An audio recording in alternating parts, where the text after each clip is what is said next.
Well, g'day guys. Welcome to the podcast. I'm Mitch Stocker. Of course, this is Life in the Peloton presented by our partner MAAP.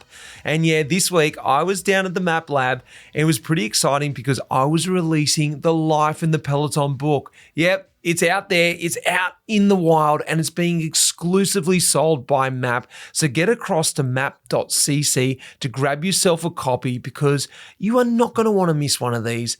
This is everything wrapped up in a book, everything you know about life in the Peloton. It's your manual to the Peloton. What it is like to be pro. What I've done is I've got stories from my career, from other people's experiences, and I put it all in this manual to help you understand what life is like as a pro. So you can sit back there when you're watching the Tour de France coming up and just go, what the hell's going on here? You can flick through to Grand Tours and read about that. Or you can understand what it's like to get into the Grand Tours, get into the Tour de France, or what it's like to ride the classics, the cobblestones in Roubaix.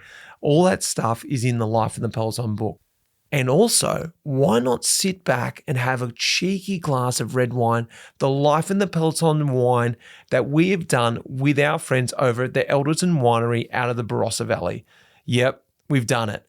We've got our own wine to drink while you're sitting back, watching the Tour de France, reading the Life in the Peloton book. What a combo. Well, speaking of the Tour de France, I've gone out and got him, Geraint Thomas.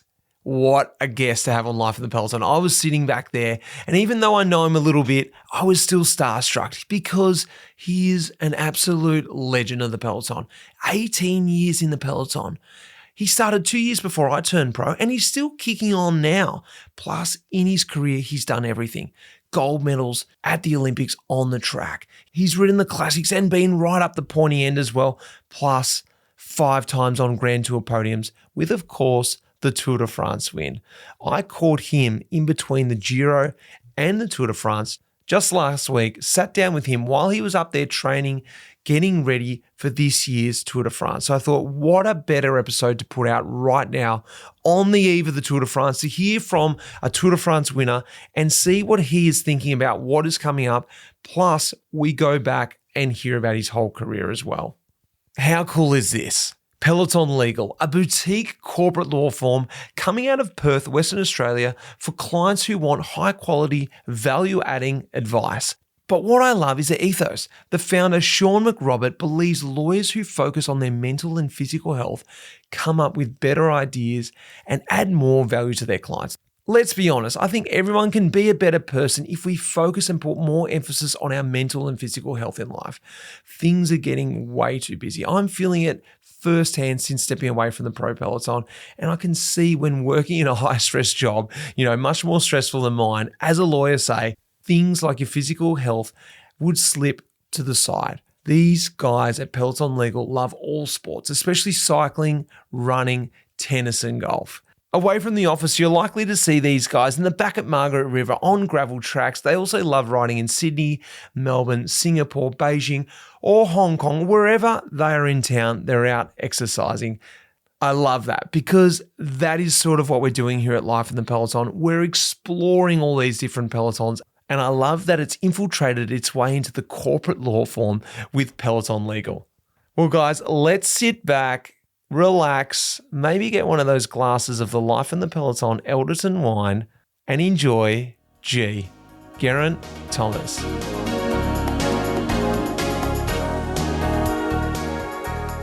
Geraint Thomas on Life in the Peloton. Welcome, buddy. Cheers. Thanks for having me. Thanks for coming on, mate. It's a bit of an honour to have you on the pod, even though you're a bit of a pod man. I've always wanted to have you on the pod, and I wanted to line this up. So I took a long pass, didn't I? Try to G it up from a long way out. Yeah. Like, I can't remember when you got in touch now, but it was like just before Giro, so wasn't it? And it was a bit chaotic. So I was like, do it when I'm in Isla, a bit more time and whatever. But you know what it's like? There's always something going on in there, and you're always like, oh, balls, I forgot about this pod. But no, it's all good. It's all good. So just sat on the terrace up in Isla 2000. Yeah, can't complain. Not bad. Mate, I want to go back to something. 2015, E3. Of course I'm going to go there. E3 Harrowbaker. It's considered the last rehearsal before the Tour of Flanders. It's regarded as a semi-classic, which, maybe it's a bit of an understatement. But it's used it uses all the same hills and cobbles for the Flemish Ardennes as Flanders. For me, E3 defines what a hard man's race truly is.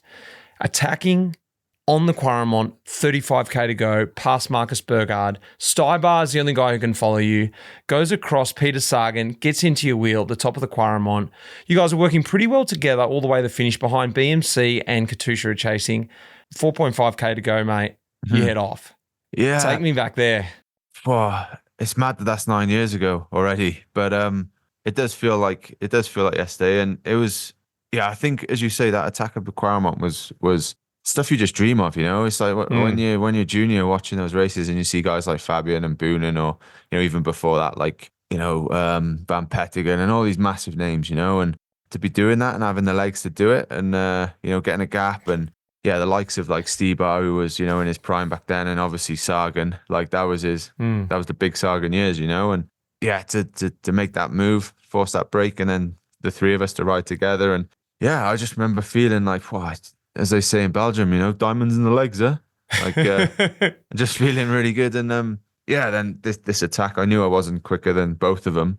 They're both quite quick. And so yeah, I just tried to hit them at the right time, and it got the gap, and it was only like maybe the final corner with, I don't know, 500 meters to go, and I realized, wow, I've actually got this now. And yeah, could really soak it up. And it was just a massive, like you say, it's the last big race before Flanders, and it's kind of like the equivalent, I guess, in stage racing would be, the Dauphiné before the Tour or something. It's biggest stage race in the build up to that. And yeah, it was an amazing feeling. And icing on the cake was the one I got my weight in beer as well. So they were doing that then. Yeah. And we got married that year in October. So yeah, I emailed them a couple of months later. I was like, oh, any chance of getting that beer then, please? And they sent it over, and yeah, it was amazing. What was it, Quaremont? Yeah, Quaremont, yeah.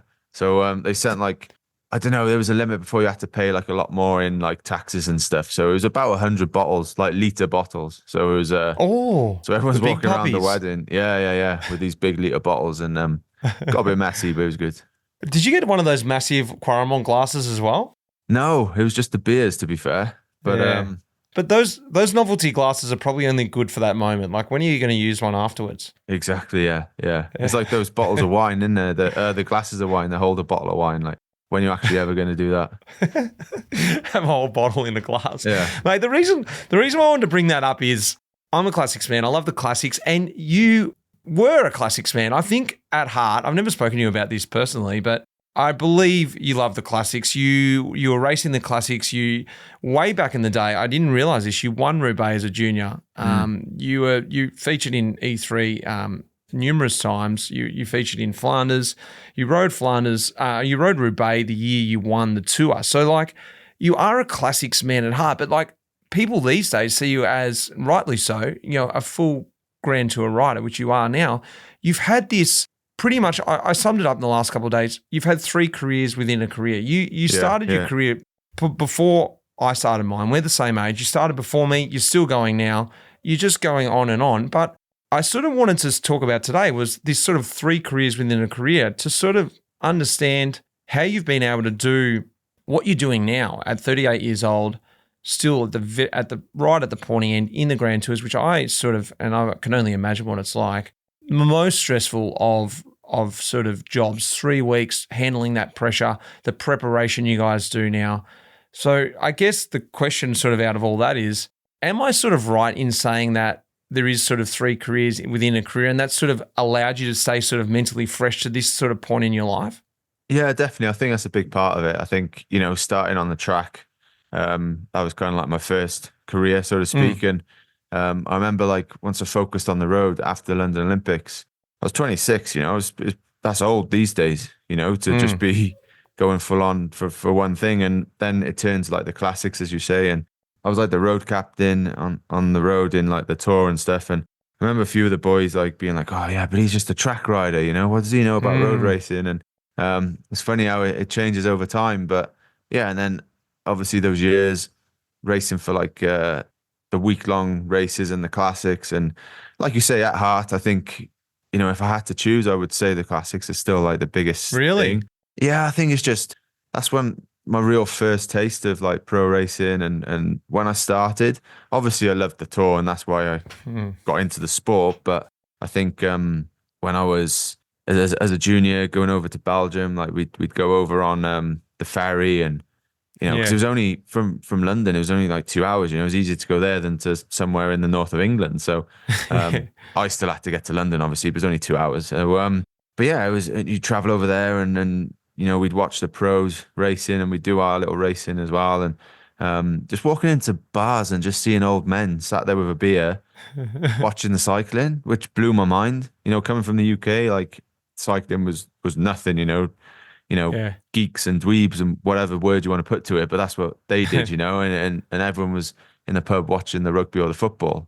And I just fell in love with it then. And, it's just like you say, it's that hard man sort of image as well, with the cobbles and especially the rain and the mud. And, it's early season, isn't it, in Belgium, like you're going to get bad weather. And that was a big part of my career, really. And certainly the track gave me a lot to perform in the classics. And then riding the classics gave me a lot to just, when it comes to positioning and riding in the peloton and all these things, which are still crucial now as a GC man, and the less energy you can spend fighting for position but still being in the right places, goes a long way. So yeah, and then obviously going and focusing more on stage races then is that change definitely I think keeps you fresh. But I think over the years the biggest thing as well along with that is just being able to adapt and change your mentality and change the way you do things, because the sport has changed, as you know, so much over the last decade with nutrition and everything and the way you train, because like in the Sky days, we'd be going out doing like low carb rides and me and Froomey, like without even saying it, it was that competitiveness in the team in a good way, which, we'd be seeing how far we could go without having a rice cake, And we'd be doing like 6 hours in Tenerife with 4,000 meters climbing on 2 bottles of protein and a 3-egg omelette in the morning, and the difference now is crazy. We eat so much on the bike. So I think that adapting to the new ideas and stuff and being open to change, I think is a big thing as well in that. It's quite funny because hearing that you say that, it's like, you have to, I always say this now to guys with nutrition, you almost need to find rock bottom, and you almost need to do those rides that you're talking about to find out where your limit is, where you break and where the actual limit is. And of course, we heard trickles of what you guys were doing and we'd look into it. And as you know how word goes around the bunch, it's like Chinese whispers, these guys had like one rice cake and then it went from no rice cakes, they're not even eating rice cakes at all, their whole life. So, you got to keep pushing the boat out. So everyone was doing that then. And I exactly am the same as you. I think back to those days and think, how did we even do races like, Paris-Nice or whatever? I was just using those fat gels from that Swiss company, like let's just keep it low until I, inject a little bit of carb towards the end, let alone just being completely depleted. The change for me, and that's something I wanted to ask you is, look, I've been out now. I retired 3 years ago at the end of this year. And I see from the outside a lot change from the COVID period. I think you'll probably remember when I did Strade Bianchi, that first race back, and it was just like, whoa, what the hell was that? Yeah. And I remember that whole period going, cool, that was just like the crazy COVID races. And I started back at Haute Var the next year, and Haute Var was harder than Paris-Nice. And I was like, what the hell is going on here? Of course, I just decided to raise the white flag and went, you know what, I'm out of here. This is way too hard for me. But you've continued on, clearly.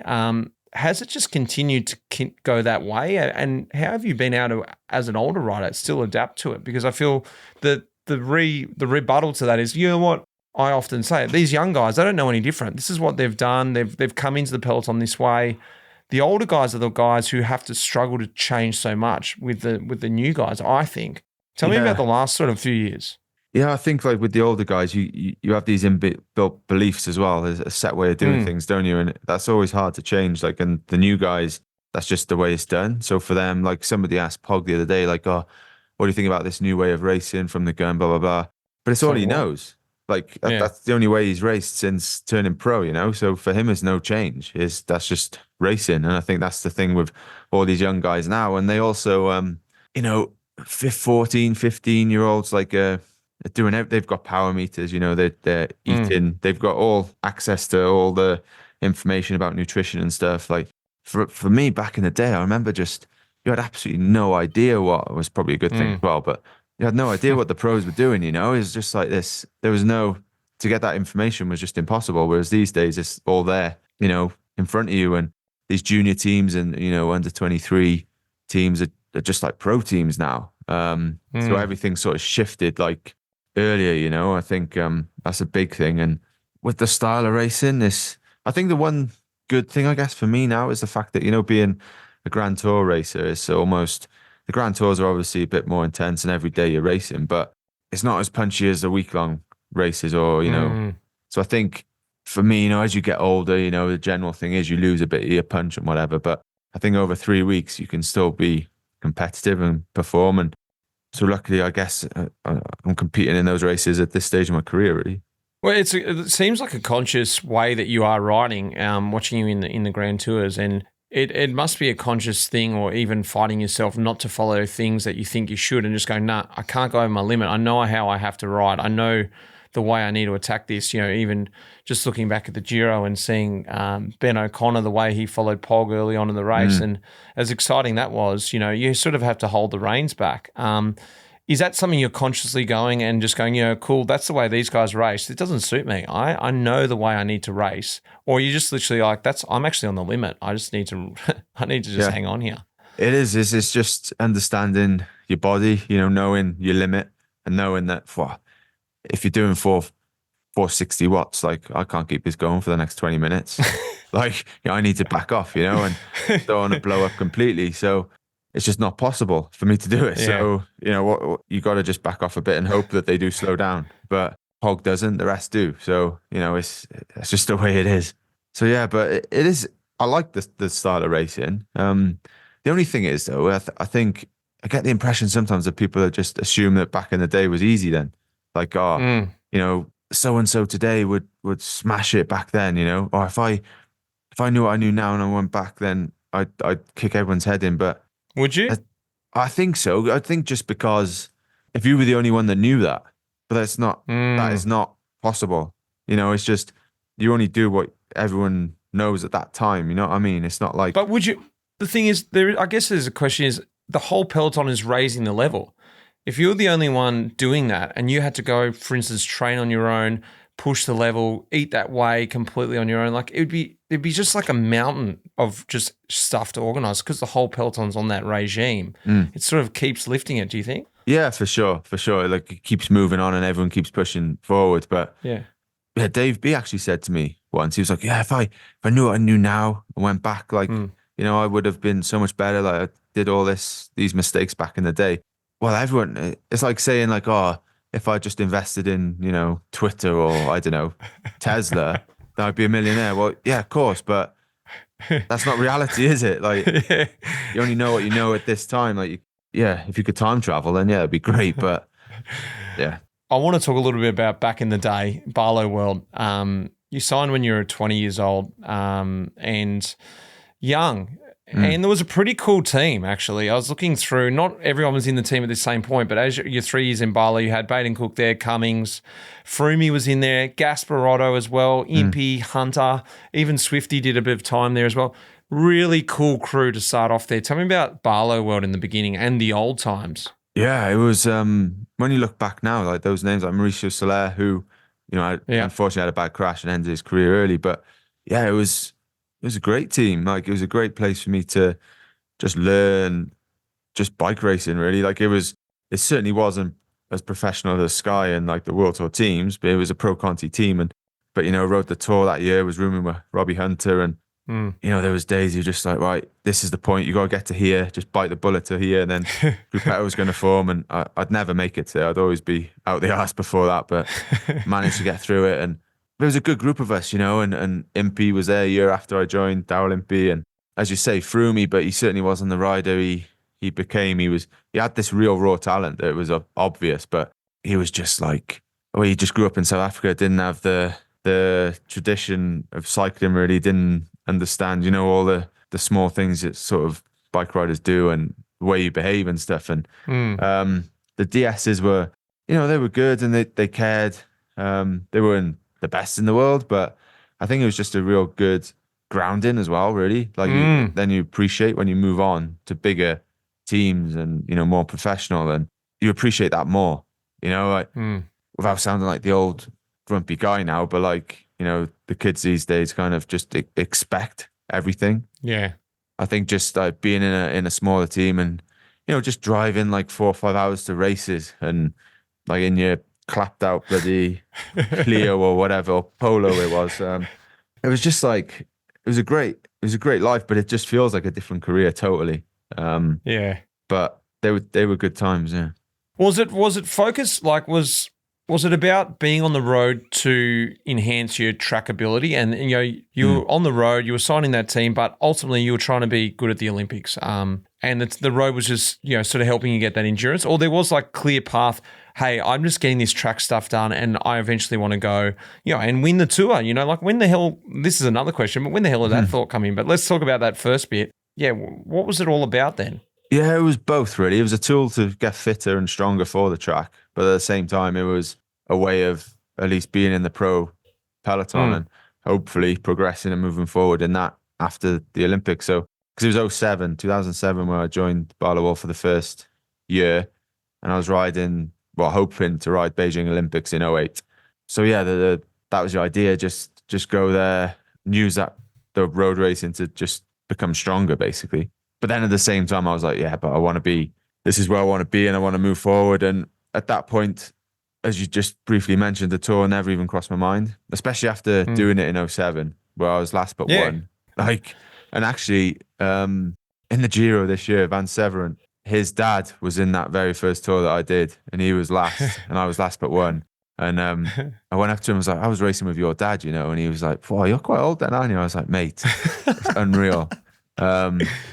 I was just on that point. I was just thinking about that the other day. I was looking at these young guys. I'm like, quite possibly, my son's 7, and not that he's showing any interest in cycling right now. All he wants to be is an AFL star, but he could quite possibly be racing with some of these guys, you know, like, and I just found that mind-blowing myself, that sort of the career feels long, but actually it turns over so quick. And I'm sure you've got guys in the peloton now like that. You're like, mate, you're like literally 1 year old when I turned pro, or maybe not even born. Yeah, No, like they were. Josh Tarlin, like when we were in Mallorca last year, I was like, geez, mate, I've been coming to this island. We were in December camp in Mallorca. I was like, been coming here every year since you were born, mate. Like the year you were born, I was here grafting away. It's just, yeah, it's mad. It's mad. But it definitely, I think being amongst all the younger guys though, and being a pro bike rider, it definitely, I don't know, keeps you immature maybe, but it just keeps you younger. As soon as you leave, I think, and well, you can tell me, like once you retire, you hang out with people more your own age. I feel like it must be different. It is. It's actually very true what you said. You know, and often people sort of underestimate the age that you are and think that maybe you're younger, maybe because you're immature, or maybe because I think the physical activeness. Like I'm very happy to be active all the time, whether it's running, riding, you know, or even just running up the street with the kids and doing stuff that people, you know, often sort of go, well, I'm not going to do that. That's the kids stuff. And you're like, well, how old's that guy? And you're like, find out they're like 5-6 years younger than you. And you're like, Jesus, you know? Yeah. Where are you? Where are you off to? I think I've done some medical stuff in the last couple of years to explore the benefits of being a pro, you know, what actually happens. And whether it's pro cycling or whether pro sports, it does give you a leap ahead, you know, even though sometimes I'm sure you agree with me, you're like, geez, boys, just lost about 3 years of my life today on that Giro stage. Actually, it's not true. We are, what it's done to your heart inside, it sort of gives you like a really good head start to that next part of your life. Yeah, I think the mental side as well, like obviously the physical, but I think just the mental, like having that focus and goal and like for me, like I have the off season, if I have a month off, like even after a week, you're a bit like, feeling a bit lethargic now, and be like, it's the off season though, I'll just have a few more beers and whatever, enjoy it. Once you start riding again and pushing yourself and having a bit of a sweat, you just feel so much better in yourself. I think just that exercise in general, the endorphins and everything, and you know, you just feel so much better for it. I've said it recently a lot. I really do think that I am addicted to exercise because I get that sort of scratchiness if I haven't gone out and gone. And I'm not doing anything anywhere near what I used to. You know, I'm talking about 5-6 hours of exercise a week, but I still need that half-hour run or whatever it is. I want to talk to you about the team, the being in a different team and being back to rewind back to those track days. And it's something really special. You know, I wasn't on the track for ages, just did some things within the team's pursuit as well. But there was something different about that. And people might wonder and think about the track. I don't often talk about the track much on this podcast, but it's about, you know, like, why would you ride around in a circle all that time? What do you get out of that? You know, all this sort of stuff. But it's quite a different environment. And when you really get in that, and I can see, well, I'm assuming it was something that you really loved and really, that it's really structured and it's really sort of repetitive, but there's something about the group and that there's something really in it. And you obviously went to a much greater level than I did, and there was a lot more pressure. Tell me a little bit about what the track sort of gave you and what you enjoyed about it and how you think that sort of contributed to the rest of your career as a pro. Well, it gave me so much. I think the main thing is just that focus and drive for one goal, because there's not much racing on the track, really. There's a couple of World Cups, Worlds and Olympics, and having that big goal of like the Worlds and then obviously the Olympics every 4 years. That's the one thing now is my biggest strength, really, is having that one big target and focusing in on that. Everything else is a build up to it.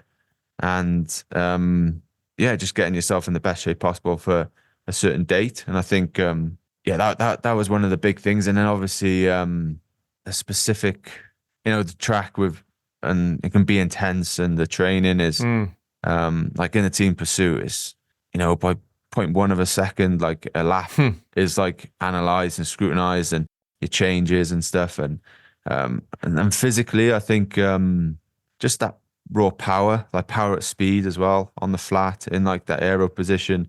And then just the bunch racing as well, you know, the positioning and just being able to maneuver around. And, you know, Madison is like all the skills you get from that.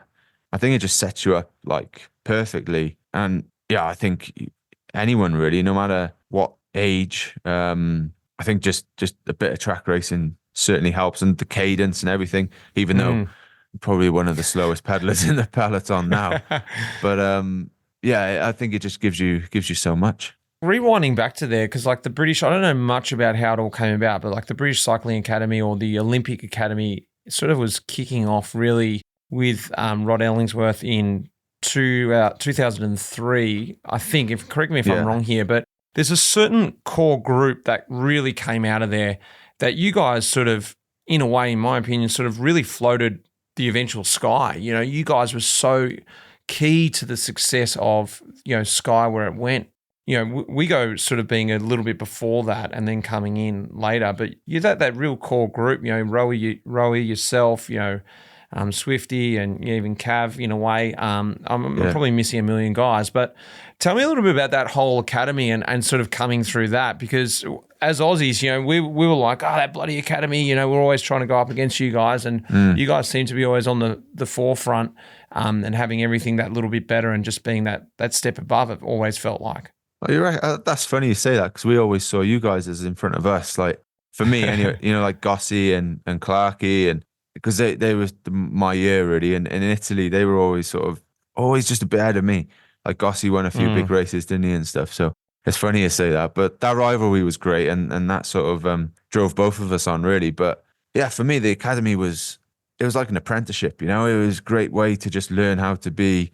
Firstly, you're 18, you move away from home, just being able to fend for yourself and just be organized and, you know, cook your meals and be organized as in planning the next day, not just food wise, but, you know, your kit and, you know, just hygiene and just staying on top of everything. And if you're getting a bit sick, how you look after yourself, and, you know, contacting the right people to help you with your bike or, you know, your doctor or some clothing or whatever it is. And the actual racing and the training was obviously important, don't get me wrong, but I think everything else around that was just as important really to Rod, and that's how he drilled it into us, and just being disciplined and all that type of stuff. And that's the one thing that I see now with the young guys in our team anyway. I can't speak for other teams, but when they turn pro, like, it's a big shock, you know, like AJ, he's American, he moves over to Andorra, he's 18, it's the first time he's lived away from home, he's in a different country, different culture, away from his family, friends. Like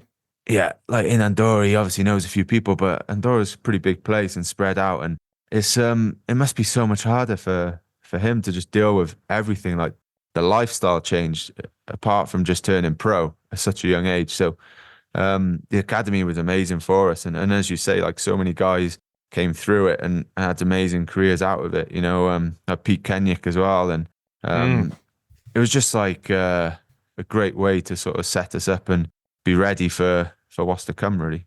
Well, the strength of that bond, reason why I wanted to sort of talk about that was something pretty amazing happened last year at the end of the Giro. And, not necessarily from the academy, but the bond between you guys, you often see it, whether that was created at Sky or whether it's, you see it across the teams, but something, the last stage of the Giro last year, Mark Cavendish was going for a stage win and you were sitting second on GC. Look at this. Geraint Thomas looks across to Luis Leon Sanchez, who's helping Mark Cavendish, says, get on my wheel and ride. And Geraint Thomas is keeping Mark Cavendish close to the front here. Just less than 2 kilometres to go. Well, could you wish for a better man at this point? You don't often see this, if ever. Let alone another teammate, and let alone another team rider helping an opposite team, let alone a guy sitting second on GC coming up, giving Cav the nod. Cavendish jumps on your wheel and you start the lead out. Well, actually, he was 2 wheels behind. You start the lead out from, I think it was a couple K out, and just line it out for him as a mate. Like, I don't know. I've never really heard the story from anyone. I've only watched it and just was like blown away by that moment. Tell me about that. That was insane to see that happen. Yeah, I think firstly, it was kind of, afterwards I was thinking, well, this might kick off in a bad way, actually. Me helping someone from another team, but it was quite the opposite. Everyone just seemed to love it. And but yeah, no, I think he actually jokingly came up to me halfway through the stage, like, oh, lad, if you're going to lead me out, go on the right here, blah, blah, blah. I was like, oh, yeah, right, mate, whatever. But then, yeah, we went through 3K to go, and I was like, there, and I was like, well, I'm fine. GC's done, and I knew he didn't have much teammates, and I just saw he only had Luis Leon Sanchez with him, and that's right. I was like, oh, sod it, it's safe for me on the front anyway. So yeah, as you say, it was around 2K to go, and just went and strung it out and took it to about a K to go, and swung off and let him go. And yeah, I think Gaviria did the best lead out though, hitting out so early as he does, and properly set him up. But no, it was just, I don't know, it was normal. It was just like, it was just something I was like, wow, yeah, well, you just help your mate out. And yeah, as you start, I've been racing with each other since, we were like 14, and then we obviously lived together on the academy, like you say, and we were only in Sky we've only been professional together for 1 year in 2012. But for me, it didn't really seem like a big deal, to be honest, which probably sounds a bit weird. But like, if we think back to our academy days, been like, oh, yeah, last stage of the Giro, I'm going to be second, and I'm going to be leading you out for the win in a different team. You'd just be blown away, wouldn't you? Like, you'd just be like, absolutely no chance that would ever happen. But yeah. Well, that's the stuff you sort of joke about out training. You're like, oh yeah, I'm going up the climb, I'm leading this race, and you talk through, dream scenarios. You don't ever believe it. Another sort of dream scenario was that lead out. Well, I call it the long lead out. It was super long in 2011 World Championships. GB for Cav. We hated it because, Gossi was second, but the way you guys sort of bossed that and started that lead out from, whatever it was from the start of the race practically, that just sort of showed that. And that was sort of intertwined. And that's what I was trying to get at, is something's always special about going back and riding World Championships and being back with your own countrymen and doing that lead out. I can imagine, even though you're riding on a British team with a lot of British guys, there's something about riding with your old mates that you used to, for me, riding with Clarkie, we grew up racing and staying in each other's house, all through juniors. And then when we came together in a team or we saw each other in different scenarios, you'd always be helping each other out because it just felt right, didn't it? Yeah. It's the same now, like with Swifty, for instance. Like, it's amazing to just ride the Giro with him and, be on the podium with him working full gas for me, like, from everything we've been through. Same with Luke, when I won the Tour, he was there, and I've said it numerous times, but when we were kids, we were dancing in his front room for his mum and his nan, doing the full Monty, like, it's just like nuts how things but those bonds between us, like, as you say, that core group of, 5 or 6 of us is always going to be there. And, it's nothing like being in the army, going to war and all that. But when you hear those guys talk about that bond they have, it is a similar, brotherhood sounds a bit strong, but just that real, connection you got. And it's always it'll always be there because you've just grown up together and been through so much together. You spoke about the tour. We got to talk about the tour. I guess in your own words, what is the Tour de France for you? To me, it just represents cycling. Like the yellow jersey, I think probably more than any other sport, people will know. Like if you show someone the yellow jersey and Football World Cup, even, I don't think there'll be many people. It would be similar, if not more people would know the yellow jersey is cycling and the Football World Cup is the world for football, like the actual trophy now. And it's just, everyone knows it. And to just wear that jersey, even for a day, it's almost like you're representing the whole sport, and it's just got this real aura and prestige about it. And it's the history there, and the thought of just like when you race up these mountains and when you think in the past that all the guys that have raced up there before, and not just the guys that done well, but everyone that's groveled up there, in the gruppetto and had bad days, and all these stories of just guys just going so deep and pushing themselves to the limit, whether that's at the front or the back. And the Tour is just the biggest thing, and now obviously it's just so much more commercial and everything. It's just a massive difference from that to the Giro or any other race, really. So yeah, then when I won the prologue in 17 in Dusseldorf, that was just unreal. And but then to come back the year later and just the way it went was just was nuts, really. Yeah. Well, it's changed. Let's talk about that year. I was going to ask you just before we get to that, how has it changed in your mind over the years? Because in that first tour, the Barlow World Tour, and I guess you're probably thinking, wow, that's great. I've done the tour. I've done one tour. You're probably not thinking I'll do multiple. Maybe I'll get another chance another time, let alone win it. I don't know. Maybe you were sitting there going, I'm going to win this thing one day. This is not too bad. Or you were thinking, I don't know. And then there was the period where you were working for, Froome and just going, how cool is this? We won the actual tour. And then I guess, 2018. Run me through the different thought processes through those phases of your relationship with the tour. Yeah, so 07, I was just like, how can anyone come here trying to win it? Like, just to get around this thing is hard enough, And but then the next year I did the Giro and just felt so much more comfortable. And I think it just brought me on so much. And I've never suffered as much as that, ever. Like, if I ever think I'm tired now, just think back to how I was in 07 and I'm just like, I'm not so bad.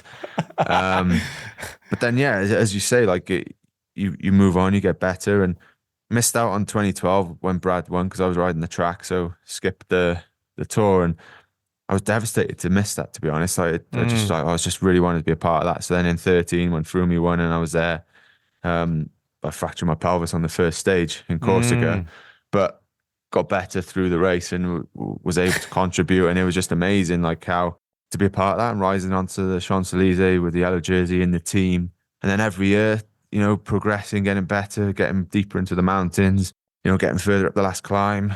And then I guess it was 2015. I was still fourth on GC going into stage 19. And I had a bad day. I was, I'd been doing so much like work on the front in the wind. Like there was cobbles when I was riding on the front and, and then in the mountains and all this. And I cracked that day and just went into Gruppetto to try and save a bit for the next day because we did Alpe d'Huez twice. And so were you thinking at that point like, hey, I can actually do something here? Clearly, if you're fourth on GC. Yeah, I think after that race, I looked back and I was like, oh, geez, man, like if I just looked after myself and didn't do so much work, surely I could get those other two stages ticked off and I'd be top 5. And I was thinking, I definitely want to give this a go. So then in 16, that was when I was like, that was the start of my sort of Grand Tour, targeting the Grand Tours, really.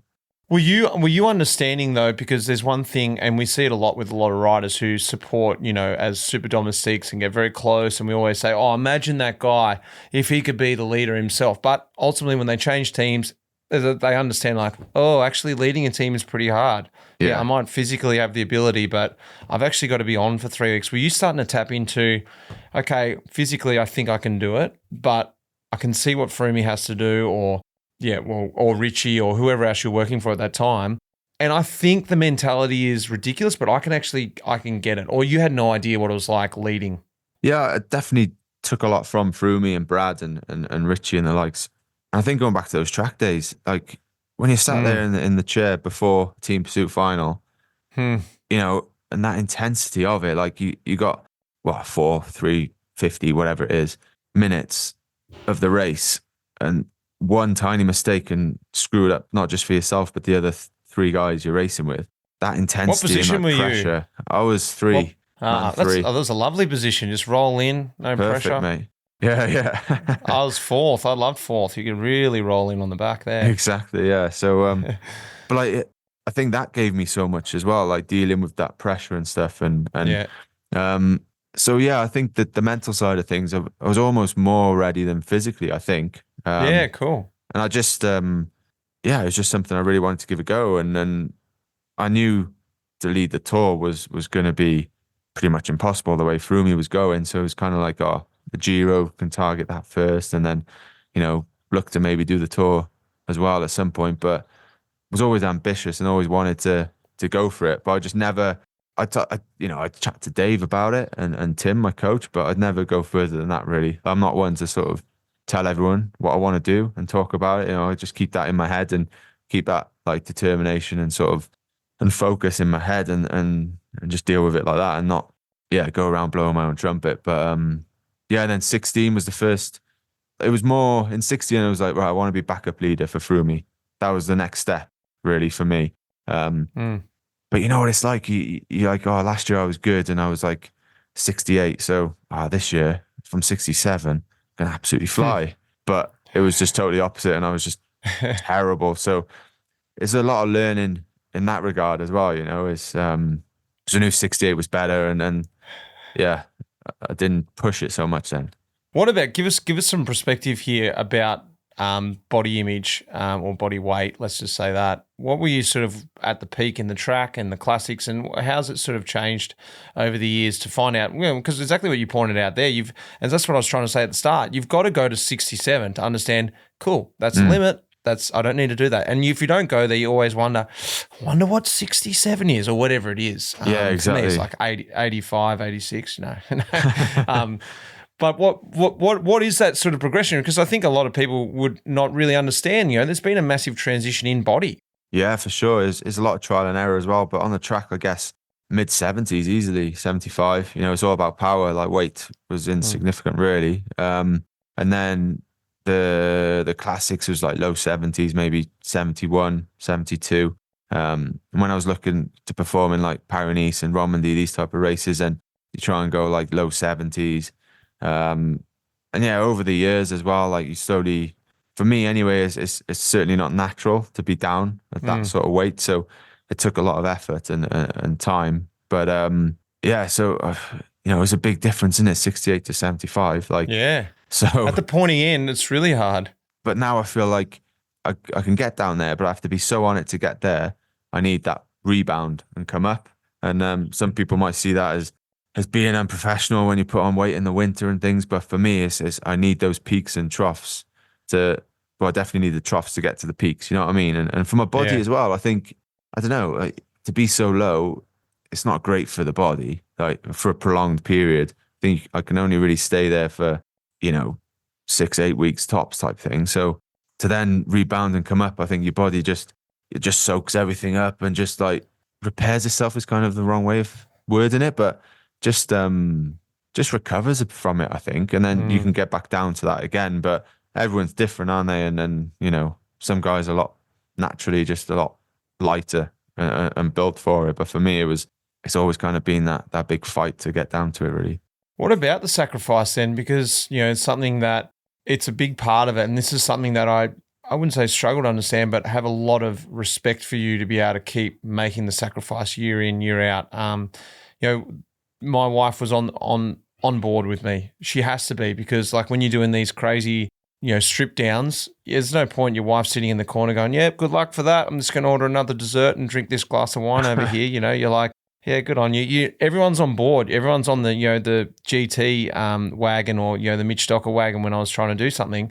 And now with your son involved, for me, when I had my first child, it was great. He was there and I kept going about my thing. But when I had my second child, I couldn't handle the sacrifice. I was like, what am I doing? What am I missing? So that's something that I really had to deal with and really fight. And when I was fighting myself, I couldn't go on with it. I didn't want to. I think that was a big point. I didn't want to.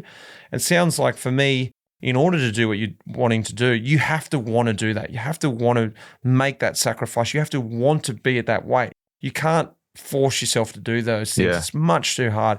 Tell me a little bit about the sacrifice to become a Tour de France winner, I guess, and continually be at the front. Yeah, it's definitely hard, but I guess for me, it's kind of like, right, I know if I do this and I make it, I'm going to be there or thereabouts. And if I'm going to carry on racing and be there in the pointy end, like to carry on racing, I love racing, enjoy racing, but I only enjoy it when you're in the front and competitive. So I need to commit to this, and I do enjoy the process of it and the journey, so to speak. You know, the altitude camps and like you feel yourself getting better, and obviously the diet and the restricting things is tough, and that's the hardest bit by far. Well, actually, no, the time away from family is the biggest one. But you know, like you say, when my wife is fully behind me, and luckily for me, she's not a big drinker and she's not massive foodie, so that does make it easier, I guess. Nice. But like it's the whole thing in it. You go out for dinner and she orders the steak and I order the fish, and they bring it and they give me the steak and Sarah the fish, and you're just like doing that swap over the table. But no, it's just that support back home is a massive thing as well. Like for me, like Sarah and Max, my son, they're well happy at the minute in the life we have, and Max is happy in school in Monaco, and Sarah's got her little life that she's happy with, and that helps a lot as well. Because if they weren't enjoying it, there's absolutely no way I'd still be racing now, just because they wouldn't be happy. And I don't really need to do this, but yeah, as I say, I still really enjoy it, and that process of, you know, having a big goal, working towards it, you know, having your plan and setting out like the different phases, and having that little team around you where, you know, your nutritionist and the coach, and the planning and everything, and going on that, I keep saying it, that journey. I sound like I'm a hippie or something, but you know what I mean? Like with the boys, you know, you're all there together, and you've got these different camps and steps along the way, and that's all I've done as well. Like since I was a junior, you know, you've always had that big goal that you're working towards. So I still really love it, and the fact that I'm still competitive was a big thing as well. Really, like if I wasn't, I certainly wouldn't be doing it now, because I have all those sacrifices and all those big commitments. I don't know, this will sound really selfish now, but to just do it for somebody else, I won't be able to commit to that, I don't think. Speaking about that then, going to the Tour, your role there, and, you know, I guess, you know, speaking about the Tour off the back of what we were saying, with your win in 2018, it was the change of the guard, but very quickly it was the change of the guard again in 2019 with Egan. Now your role you're just riding GC at the Giro, to come to the Tour and go into that, you know, supporting role. You just mentioned it then. How do you handle that? You know, like, because you've got the goods, you've done the sacrifice. How do you comfortably go back into that role that you know, once you were very good at doing, but you've been at the top, you've had other guys working for me. How do you suddenly take a step back? Yeah, I think for me, it's quite easy this time, because it's kind of like I did the Giro, and it's like, right, commit to these 4 weeks, stay on it, and go to the Tour, the biggest bike race in the world. And personally, to try and go for a stage, for sure. And even to go for a stage, you need to be flying, you know, and then to step into the role of helping whoever it is, like Egan or Carlos, and just to be in the front with them. I think that's still exciting when it's the Tour. And, you know, I've had my big hit now with the Giro. You know, it went as well as it could have. Like, I feel like I did everything I could, and there was no glaring mistakes, the preparation, everything. So that was almost a good tick in the box for, it's been a success almost this season now, you know, and this Tour now is a bonus round. You know, I can see my end of career as well next year, you know. I'm very likely going to stop, and it's just like, it's the biggest bike race in the world. Let's go there and try and enjoy it and race hard, get stuck in. And there's no pressure, you know. I don't feel like I've got anything left to prove. It feels like most years I've been like, right, I've got to prove that I'm good enough to lead. I've got to prove that I can win this, and then you win it. I've got to prove it wasn't a fluke, you know. And then there's always people that just so, oh, he's old now, he's past it. It's like, oh, I'll prove those fuckers wrong. And it's just always something you're just like fighting to prove people wrong almost. And but now going into the Tour, it's a bit more. I don't want to sound like I'm blasé about it now, and still don't have that drive, but it's just like, just go there and just really soak it up, and still race your guts out, but try and soak it up as well and enjoy it. Could be also proving that, hey, I can actually be an ultimate teammate too. You know, it's not always exactly. just about me. There's another proof there too. Hey, I'm on board. Yeah. But the biggest thing though for me now is just the unknown. Because I really don't like normally when I'm going to a big race, like a big target. As I said before, I've prepared well and I'm confident in what I've done, and I go there knowing pretty much what I can do. Whereas now it's like, after the Giro and this block is a bit, Spicy. You're not unsure, a bit unsure. Like, am I doing enough? Do I need to do a few more efforts? Do I need to do less? Because I've never done Giro Tour back to back before, so that is a strange feeling. And until I get into that race, the first few days, I'm not sure how I'm gonna be in the peloton either. But should be okay. Hopefully, it'll be okay. But yeah, we'll see. Lastly, mate, we're recording a podcast while you're on the road, and this is something that you love doing. You've got Rowie involved, What's Occurring, and your own little podcast as well. Tell me about that. Tell me about the podcast world, mate, and being on the road recording. How did it all come about, and what do you think of it? Oh, it's good. It's a good way of just I wouldn't say switching off because we talk about cycling all the time, but it all started in 2019 tour. Me and Luke started What's Occurring, and basically we were just like jokingly saying, if we do a podcast now, we don't have to speak to any media tomorrow. Just say, listen to the pod, mate. But didn't exactly work out like that. But since then, it's just grown and had my own little one on the sides. But now we've combined them both together under the same sort of banner, so to speak. And no, it's great. I think it's a good way to sort of, for one, get your point across, like what you want to say about the race, or I don't know, coming up to a big goal or whatever.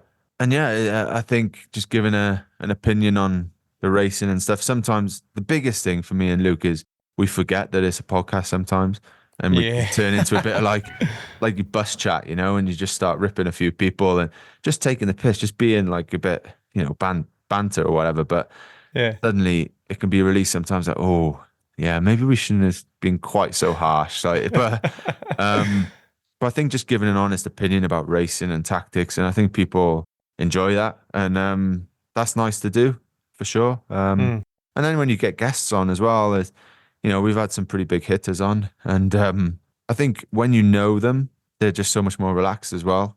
It's not, and we definitely don't see it like interviewing people, but and neither do they, which is a good thing. And then you can just have a bit of a joke and a laugh, and and it's just something a bit different. And especially when you think about stopping as well, like Luke now is something that he can continue to do, and also set him up to do some stuff for Eurosport and whatever. And so that was the thinking as well. It was just like, like I said, we started in 19. I didn't think I'd still be racing in 2024, 25. But no, I do enjoy it. It's just I do a lot of it from the massage table as well, which is a bit different in it, but it's all good.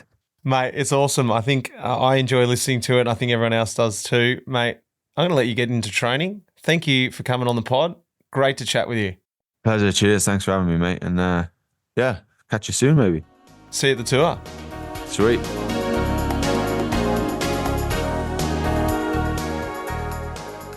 Well, we're on the eve of the tour, and you may have been listening to me over at the Cycling Podcast, but I'll be heading across there as well to cover it on the Cycling Podcast. So if you want to hear my voice, you can hear me over there. Each day I'll be over there covering the tour, but it was cool to hear from G. What a good guy he is. What a legend. And he will be there at the tour as well. So I'm looking forward to seeing him close hand at the buses or around, or you guys can watch him on TV. I hope you enjoyed his side and his story actually, because he speaks so well, and it was easy just to sit back and chat with him while he's on training camp. While he held the boys up from training, he made time to chat with me too. So it was pretty cool.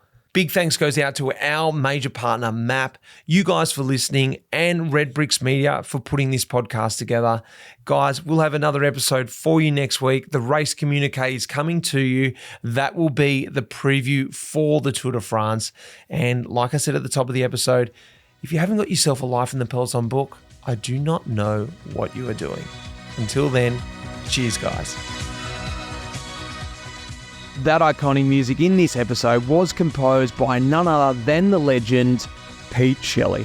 Cheers, mate.